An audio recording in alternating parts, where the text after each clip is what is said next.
Hey everyone, today in the test kitchen we're trying a 100-year-old recipe for cream of peanut soup. Peanut soup is just one of many recipes developed by African-American inventor George Washington Carver as a way to use nutritious peanuts.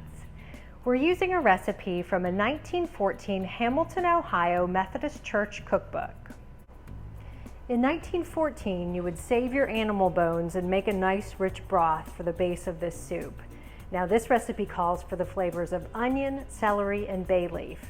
I've shortcutted this a little bit. I'm using a vegetable broth which already has the flavors of onion and celery, and we'll boil that with a bay leaf. Now that the broth has reached a good boil, we're going to add our cup of peanut butter and turn down the heat to simmer. If we had used a traditional soup stock, we would need to strain the broth at this point. But since we used pre-made bouillon and just a bay leaf, all we need to do is remove the bay leaf.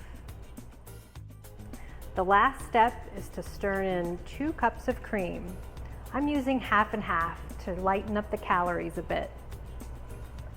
The recipe calls for garnishing the soup with a few cubes of toasted bread.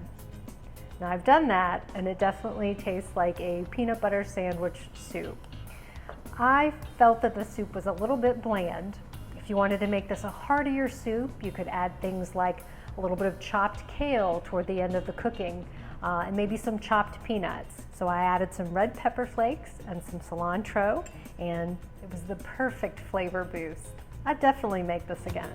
Click the link in our YouTube description to visit our story page to see George Washington Carver's 100 favorite recipes using peanuts.